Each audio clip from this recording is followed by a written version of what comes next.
Welcome to Bridging Chicago, a podcast that aims to connect our listeners to Chicago's business, community, cultural, and charity leaders.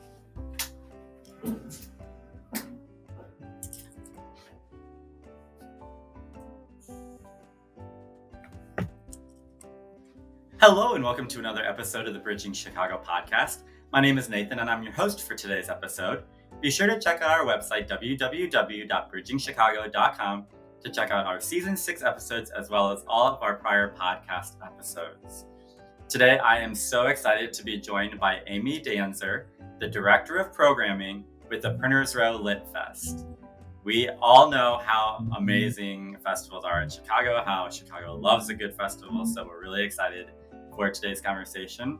The Printers Row Lit Fest is the largest free outdoor literacy showcase in the Midwest and features indoor and outdoor programming throughout the weekend of September 9th and 10th. Amy, thank you so much for joining me today. Thank you for having me on. This is a pleasure. Yeah, I'm really excited to get to talk to you. I love to read. I love to, I have my local used bookshop that I go to, and I always get, I really like mysteries, so that's mostly what I get. But I've been looking forward to our conversation because like the combination of books and a good festival, like I feel like that's a win-win. It is. I agree. I actually want to begin our discussion talking about literacy and reading as a resource, if that's okay with you. Yeah. Reading has been a huge emphasis in schools. Obviously, there's a lot of reading programs and a lot of incentive programs for kids to read, but I'm often surprised at how many challenges there are to actually making the resource available to all kids. Can you share with us why you think reading is so important and why making sure that kids have access to books that are actually accessible to them, that they can read and enjoy, why that is so important for all kids throughout the city of Chicago and beyond? Yeah, that's a big question. It's like that's $1,000 question. I feel like probably I'd have a similar answer when it comes to adult readers. I feel like just books are so important in helping pave a way for empathy, for helping, people see a way out of their situation or to see alternatives to how to deal with life. So I'm a big advocate, and you're right. I mean, there are just extra challenges these days too, when you've got libraries shutting down, getting shut down, or you've got books that are being banned. At unprecedented levels, it's kind of surreal. So yeah, I feel like, there are ways to support libraries. Like, I feel like sometimes we just kind of take them for granted. Like they're there, they'll always be there, but how many of us need to renew our library card, and the thing is like the government looks at those kinds of things, like how many library cards are active in their system. So if you don't have an active library card, listeners, go get that done. I admit, like, I need to renew mine. It's expired, and like I need to get my butt over to my local library. My nephew works at a library in Milwaukee. Our family is very supportive of literary arts, so it's an important thing to us, and to me in particular. I'm a big bookworm, and when I was younger, I like to read, but like the stuff that I read in school wasn't always, I don't know. It didn't excite me. I feel like I came to books truly like when I was older, when I got to read some of the more interesting stuff. And then I was like, oh my God, I just cannot get enough. Like, sign me up, and then I just literature classes. And anyway, I don't need to get into my personal journey too much more, but Yeah, it's a lot easier when you get to pick what you're reading versus when you're forced to read certain things. We had to read Johnny Tremain, I think, in 5th grade, and I was like, what is this? But when you get to choose what you're reading, it makes it a lot easier. And to your point on the library cards, at least in Chicago, I know that your library card gives you access to much more than books or movies or whatever is in the physical library, I believe it also gives you access to the museums Yep. and different things around the city that people don't always realize, that the library card has value way beyond just being able to check out a book. Yeah. Again, I haven't checked this out in a while, but like, I feel like you can basically check out like a family pass, right? Mm, At, at the yeah, library with your library card to go to yeah, certain libraries that are, or to certain museums that are part of that effort. yeah. No, Yeah. I think you're right. It's really a great resource, and thank you for sharing that. You also kind of hinted at something that I thought was really interesting, and I was thinking about this as I was preparing. I feel like reading for me has been something that when there's some void, some social void, because whether it comes from social distancing and what and what COVID has brought to the world, or whether maybe you're just an introverted person and for you, like being around people isn't necessarily easy, um, or maybe you just need to be away sometimes. You need, regardless of who you are, just it's good to kind of step away. And so when you have that social void, I feel like reading is something that can definitely fill that, and kind of fuel that even. So for you, what do you think about that? Do you feel like reading has done the same thing for you, or that it can do the same thing for other people? Yeah, it's definitely done that for me. I mean, you just mentioned, the pandemic, and Hmm. I found myself reading a lot more nonfiction books than I've ever read before, like a lot more memoirs. Um, Yeah, and I've had conversations about this, like, what was that about? And I feel like part of it was, just having that distance and not being able to like regularly have dinner with friends or coffee or just see family. I mean, it was yeah, a alienating time. And there are a lot of folks who are in in that state regularly, like outside of the yeah, pandemic, yeah. and so for whatever reasons, and so I feel like words, language, stories can just kind of create these bridges between people and ideas, and um, I feel like books can also be empowering. Like, it Mhm. sounds like you're talking about like an introvert's experience. Maybe I'm Yeah. misunderstanding that question, but No, yeah, yeah. And I feel like, yeah, sometimes somebody can read a book and they can feel empowered or emboldened by a character in the book who had similar circumstances or not similar circumstances at all, but relatable ones.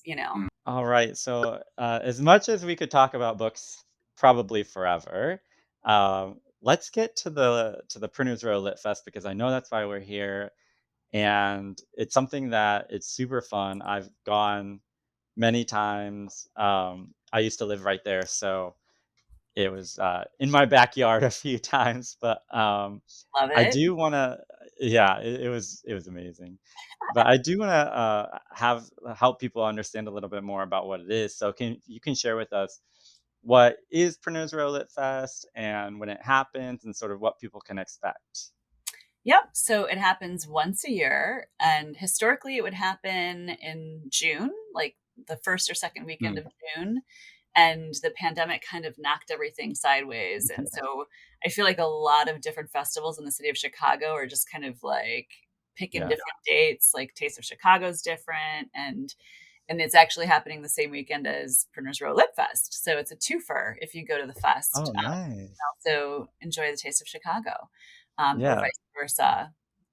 They're right next door to each other, so why wouldn't you, right? Yeah. Yeah. Um, and so this year the festival is going to take place Saturday, September 9 and Sunday, September 10. And the festival happens from like 10 in the morning till 6 o'clock in the evening, both days. And Okay. there are different pieces to it. So there's the programming piece of it. And so there are going to be like 75 plus programs where there are authors talking about their new books. historians, scholars, comedians, just all kinds of storytellers Mm. that are featured. And it's like over 220 presenters are Mm. involved Wow. this year. It's a lot. Um, Yeah. and I'm really excited about the programming. And then there's also the exhibitors. So if you're just interested in like walking down the street and enjoying the outdoors and the city vibes, you can just walk from West Polk down Dearborn, or I should say up Dearborn to Ida B. Wells. We take over like 5 blocks pretty much, Yeah. with just, tents of books and all sorts of fun stuff. And it's not just, programming or shopping. There are also, literary organizations and publishing companies. So say you're a young, like, or not even like a young writer, but like say you're a new writer and you're curious about the different publishing houses out there. It's a way to get to know what kind of publishing houses are available. And so Feral House is going to be there, Haymarket Books. I think Agate Press is going to be there. So it's kind of a very educational thing for people too. Yeah.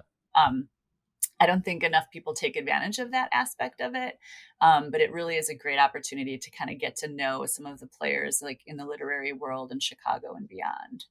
So Yeah. It really does seem like the perfect place to kind of see reading or see literature in a new way, because I think before, when I thought of reading, I thought of like taking your book into your own little space and kind of being by yourself, which is sometimes the great thing about reading.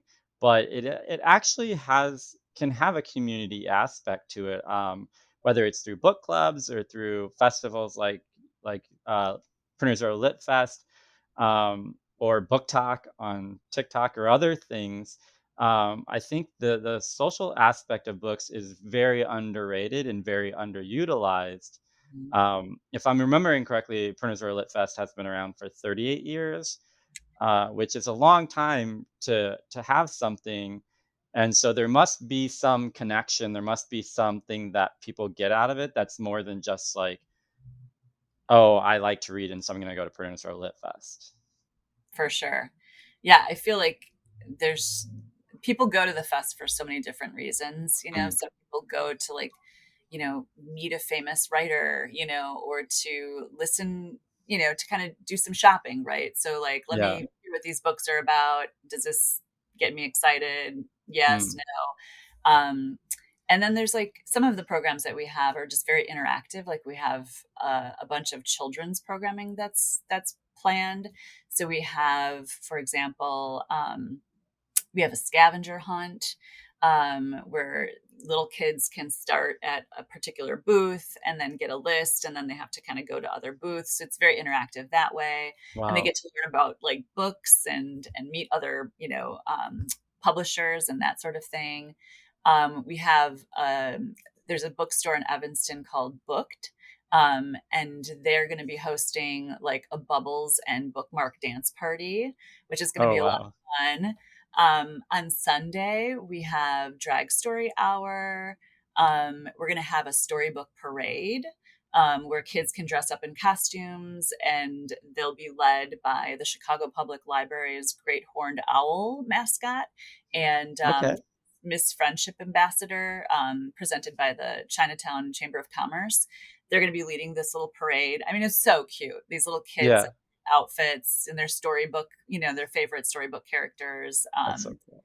Yeah, and there's going to be a draw along for little guys on Sunday morning with DJ Corkin.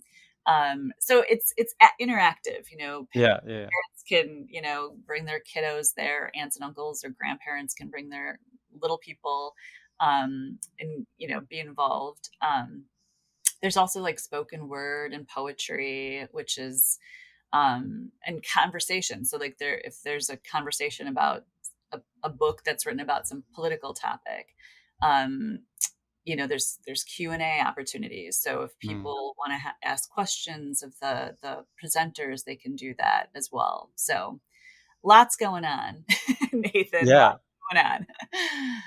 Yeah, and I'm sure that's something that's built up over time as more people find out about it and become interested in it and start to kind of engage with it. I think I would assume that more gets added. I mean, that's even more. I've been there, and that's even way more exhibitors than I even realized um, that were down there.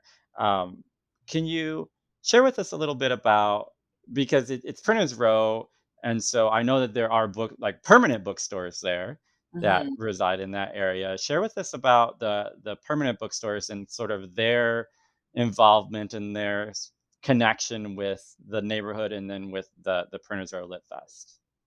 Yeah. Well, Sandmeyer's bookstore is right there, right on Printers Row, or right on Dearborn Avenue, South Dearborn Hmm. Avenue.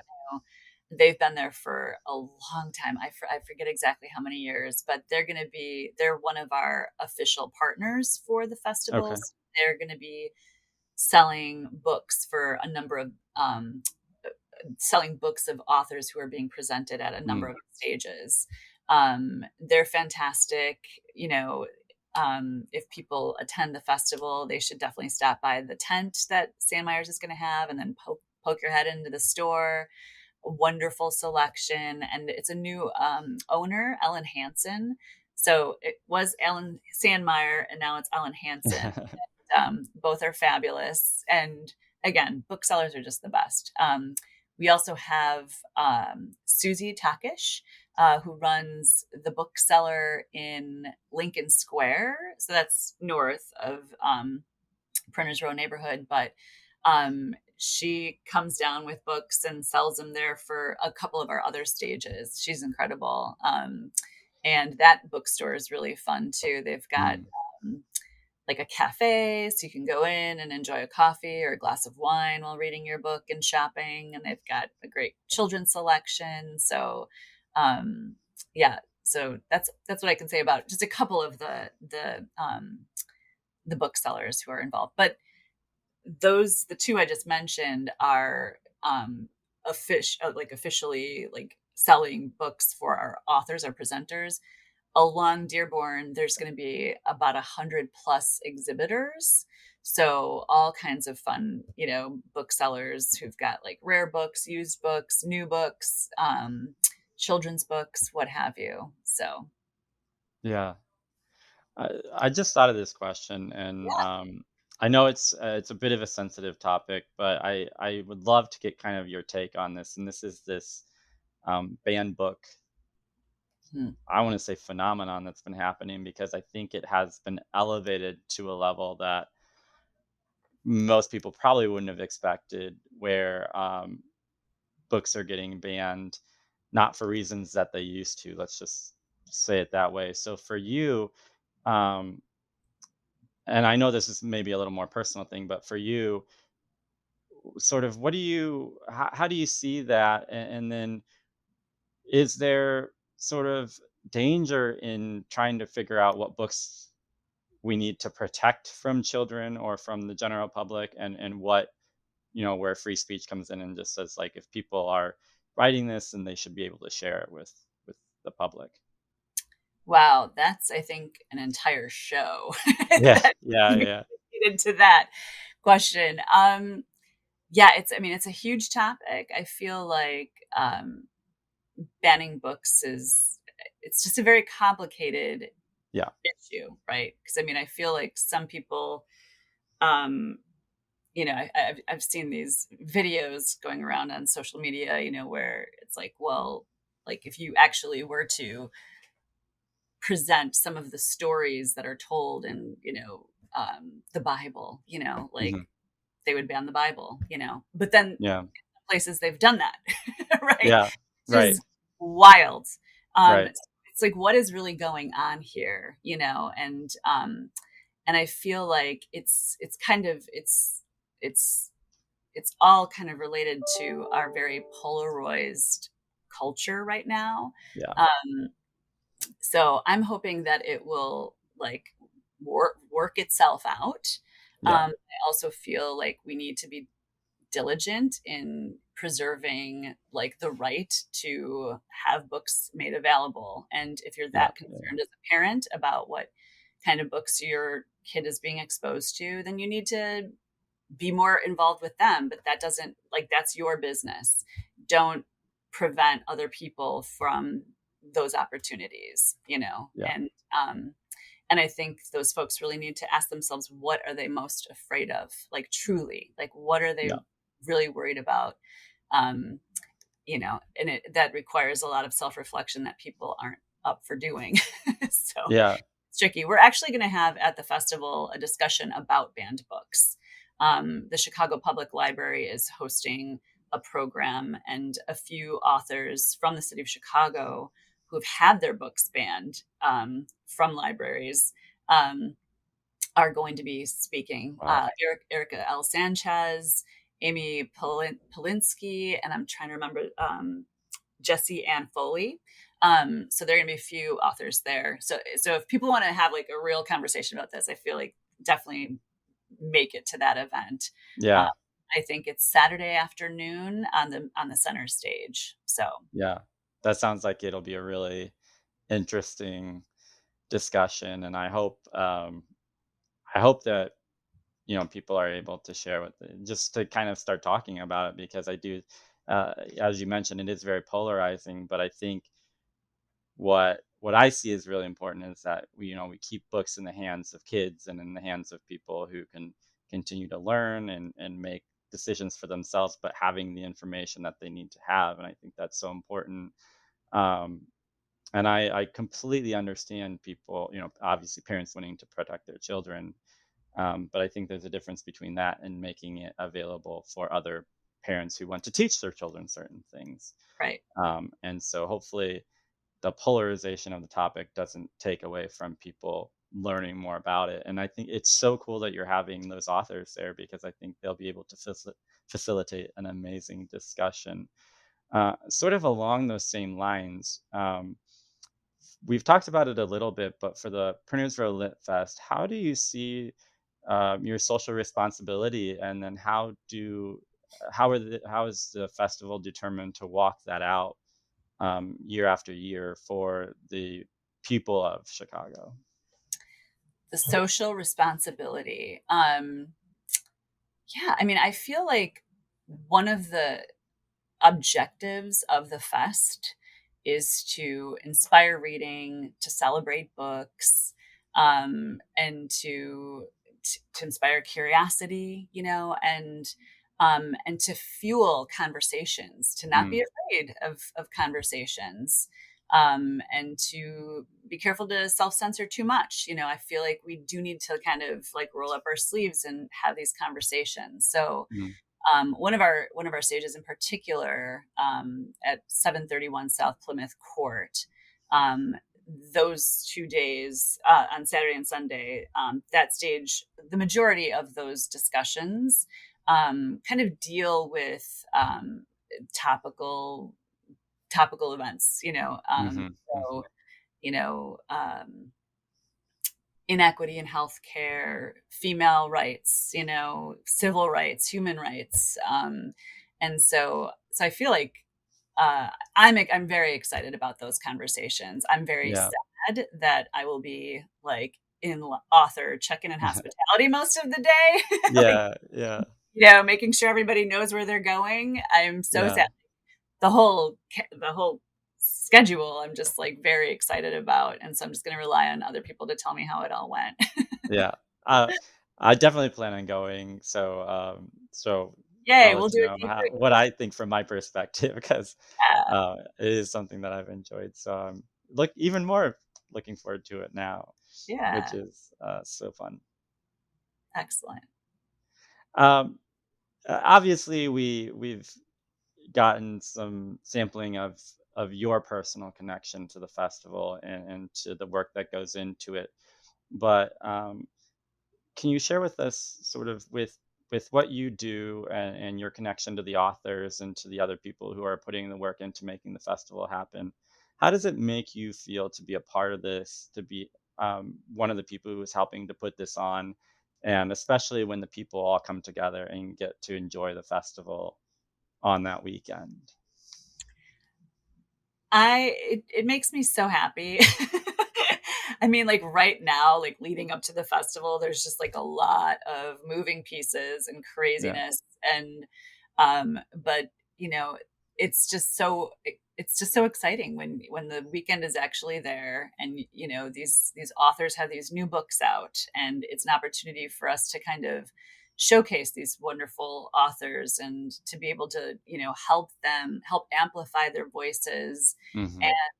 and to see people enjoy, you know, the festival, and you know, wander around the streets and find unexpected, you know, treasures, you know, along Dearborn. And um yeah, so I'm excited, and I feel like, I mean, one of the things I like about working with the team that I work with is that they're all just passionate as Yeah. well about what we're doing. I mean, I feel like there are so many people in the city of Chicago who love this festival and have been there, you know, if not like right there in the middle of it, like along the sidelines, just like rooting it on and helping Hmm. in whatever way they can to ensure Hmm. that it continues.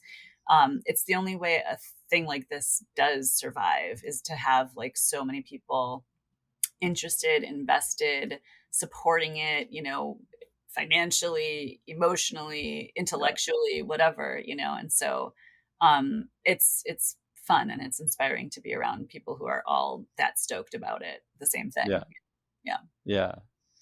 Um, it's maybe a little hard to like look into the future and see with it coming up so quickly, but maybe if you can look further into the future of the festival, and say, you know, if we could continue to grow this, continue to do this, and to um, you know, have endless resources, what would you love to see for the future of Hmm. the Pernod's Row Lit Fest?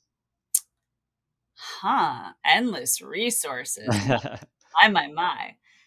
Wow. I don't know that my brain can even do that math. Yeah. But you know, I would love for yeah, it would be great to have some more educational programming that was that maybe helped kind of bridge, you know, the Printers Row neighborhood to other parts of the neighborhoods, or other, I should say, to other neighborhoods in the city. Hmm. I've talked to a number of people who have been around the fest for a long time, and I feel like there's some interest in doing that kind of thing, you know. But again, it's about like human power and Hmm. Hmm. financial resources and that sort of thing. But it would be kind of nice to see it kind of grow tentacles Mm. in other parts of the city, and to you know, and to maybe even not be just a one time a year event, but maybe there would be, you know, a couple of other things, like one or two other things, like throughout the year, to kind of just keep those discussions going, and to keep reading, you know, on people's minds, you know. So Yeah. Yeah. Well, I mean, I love to see it exist, and we love to see it grow even more. And so we know that with people like you and the team there, that it will continue to do that. And especially because I mean, fests are something that the city can get behind so easily. And with, you know, you go over to Taste of Chicago, you get some Chicago food, wash your hands, and then come over to the Lit Fest. there you So go. Yeah, I think that sounds like a great day to me. Like, I that's mean, like, food and books, like, yeah, yeah, food and books. What more is there? I Plants. know. Okay. Especially you get those little samples of, you know, you get like, I don't know if they're gonna have Eli's cheesecake, but you get the little Eli's cheesecake, you get a little Italian beef, something like that, you know, Well, and slice you of know, Lima Dotties and that whole neighborhood, I mean, there's just like so much food already, like in yeah, that South Loop neighborhood. I mean, yeah, just you've got, yeah, anyway, there's just like tons of great restaurants. Roots is right there. yeah, Sour is right around the corner from the fest. And yeah, so fun places just right there along Dearborn. yeah. So When you yeah, have that, I think it may be called Dearborn Station, that really cool building there on, probably Polk, I guess it is. yep. Um, it's just even cool just to walk around and see. the library is right there, and then that Dearborn Station, and uh, it seems like a pocket of the city, or at least the downtown area, that people don't really know that is actually a pretty cool area to walk around in. Because you can also find places in there that are actually pretty quiet, and it's nice to just walk down the street and sort of get that neighborhood feel in a pocket where you may not expect it.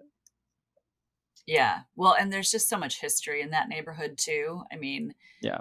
early in Chicago's history, I mean, that was kind of like the hub. If you were Mm, like taking the train from New York to California, like that's where you would stop. You would stop right there at Dearborn, and then like I'm not exactly sure the time span, but I think like maybe mid-century, like I'm guessing, but like the 70s till maybe the late 90s. That was like the Midwest hub of publishing. mm. Was that neighborhood. So like a lot of Yeah, those yeah. were like publishing houses. Now they've been kind of converted to cute lofts and condos and stuff like that. Yeah, But yeah, there's still some of that element preserved in those buildings, which is fun yeah. to see. Yeah. Yeah, I'm sure it makes it fun to live down there when you get the Chicago brick walls, and the historical aspects of that area as well. Yeah. Well, Amy, I want to thank you so much for joining us. I've really enjoyed our discussion, and I hope that people are really encouraged to go, because I know that uh, you can tell that all of this is done really thoughtfully, and with it in mind for people to come to enjoy it, to learn, and to just get motivated to keep getting involved, keep buying books, keep learning about new authors, new Chicago authors, and bring more people to the fest. That would be lovely. Thank you so much for having me on, Nathan. It was really nice to talk Yeah, with you. And we should absolutely. debrief when you're post Yeah. fest. I Oh, want to for hear sure. what you're going to see. Yeah, I absolutely. I know it's rain or shine, so I'll have to pull out my poncho if it happens to rain, or if it's like today, we're filming on the day when it's record heat. So Almost in that 100. case, I'll just bring a thing of water and dump it on my head every few minutes. But you just never know. That's the fun I part, know, right? beauty of Chicago, right? Yeah. But I know that regardless of what is happening outside, that you all will be down on that's on Dearborn between Polk, and you said the furthest north one I did. is Ida B. Wells, Yep, right? I did Wells. Perfect. Yep. All right. Well, thank you again for joining us. And of course, we want to thank our listeners for tuning into this episode of the Bridging Chicago podcast. If you would like to get more information on the fest, you can visit printersrowlitfest.org. Be sure to make your plans to attend Printers Row Lit Fest, happening on September 9th and 10th in Printers Row, between the Loop and South Loop in Chicago. Remember, the fest is a rain or shine event, and Amy and her team will be ready to welcome you. You can find more ways to connect with them and get details on the fest, as well as listen to other episodes of the podcast on our website, www.bridgingchicago.com. Thanks again.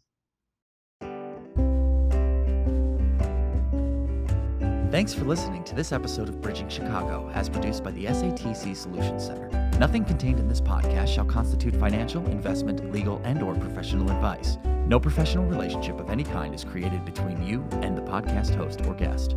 You are urged to speak with your financial, investment, or legal advisors before making any investment or legal decisions. Furthermore, the opinions expressed in this podcast are not necessarily the opinions of SATC Solutions Center, SATC Law, or any of its employees. This podcast is created by the hosts and guests' individual capacities. All opinions on this podcast are or have been rendered based on specific facts, under certain conditions, and are subject to certain assumptions, and may not and should not be used or relied upon for any other purpose, including but not limited to, or use in or in connection with any investment purposes or legal proceeding.